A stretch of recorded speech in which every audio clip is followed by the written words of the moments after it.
Good afternoon, ladies and gentlemen. I'm meadsy69. Welcome back to the channel. Today we are going to have a look at the KPZ 70. Yes, yesterday I recorded a Hall of Fame game, a world record amount of damage done in this tank, and it was almost 8,000 damage for a tier 9 tank. Is pretty solid.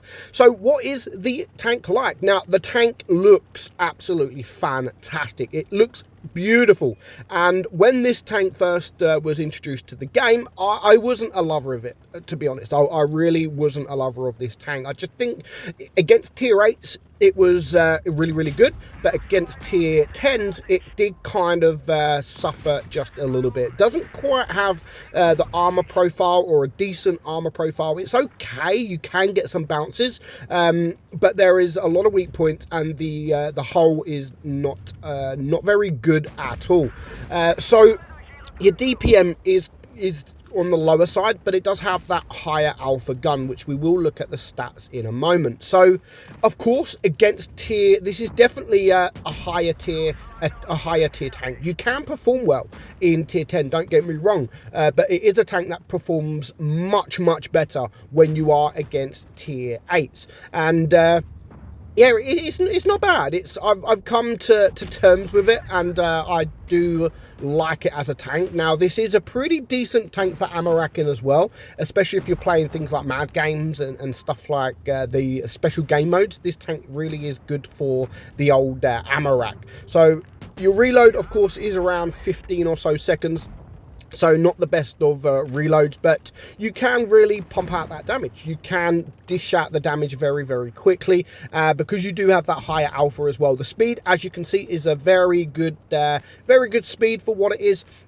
And it is an enjoyable tank to play, don't get me wrong. It's just more enjoyable when you are up against those tier 8s. Now, as you can see, we did manage to bounce the ISU 152, but other than that, I mean, we haven't really had anyone attack us, so it's been pretty easy at this game, and we're going to get that final shot on the WZ 120. So is it worth buying?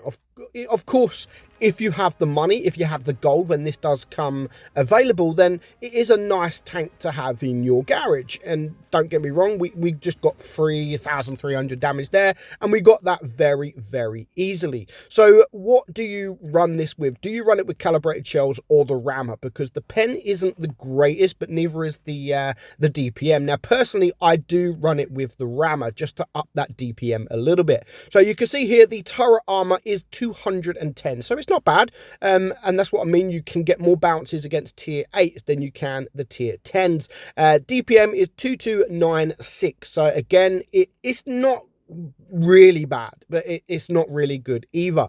Reload time is basically 14.5 seconds. Your penetration is 245 on your APCR and 310 on your heat, and you do have high pen heat, HE there at 90mm. So you could run it with the calibrated shells just to get that HE pen and the heat pen up a little bit more. You should be able to pen most things. So you've got a 560 alpha, 490 on your heat, and 640 on your HE.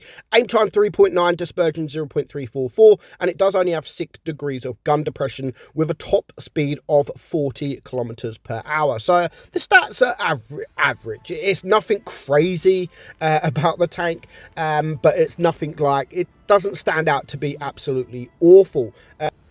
Of course, if you are being attacked by the tier, or the tanks with higher DPM, of course, if you're coming up against tier 10s, if you're coming up against the mediums, then always try to make sure that you do have the cover, because you've got to remember, they've got 3,500 plus DPM. You've only got 2,200. Now, if you do run it with the calibrated shells just to up the pen, you're only going to have around about 1,900 to 2,000. So it's not going to be anything special. And if you do come up against those medium tanks, then you are going to struggle, and they're not really going to struggle to penetrate you.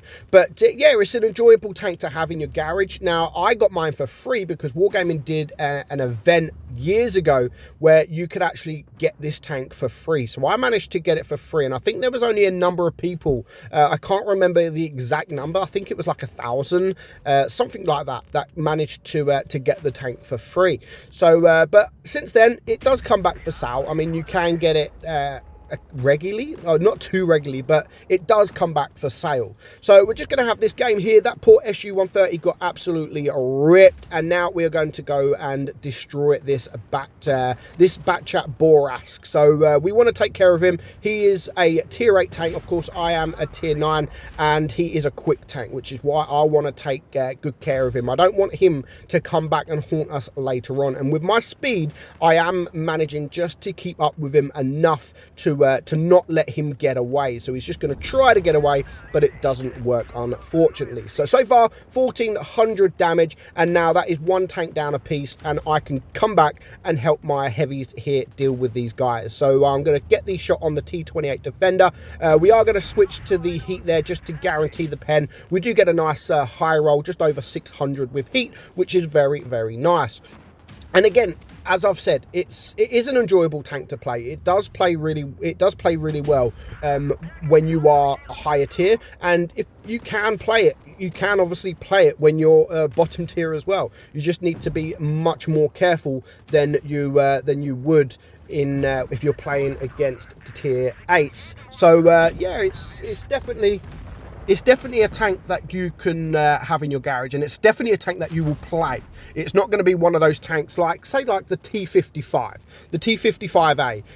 It's not special. It is a tier 9 premium, but if you have that in your garage, it's not going to be a tank that you play regularly. However, this is going to be one of those tier 9s that you can play regularly, and you can still have fun no matter how often you play this tank. So definitely worth thinking about getting if you do have the gold and it does come available. It's not a bad tank, and considering I absolutely hated this tank when it was first released, I just thought it was poor. But over the years, Wargaming have buffed it little bit, sort of nothing major, and it is much more enjoyable. And you can see there, 4,000 damage, nothing special, but we did manage to get that very, very easy. So that is the KPZ 70 Cavalry, one of the best looking tanks in the game. Would I go as far as saying it's one of the best tier 9s? There are a couple of heavies that I do think is better, but it is really a good tank to have in your garage. So I hope you enjoyed today's video, guys. I'm meadsy69, and I will catch you all very soon. Bye-bye.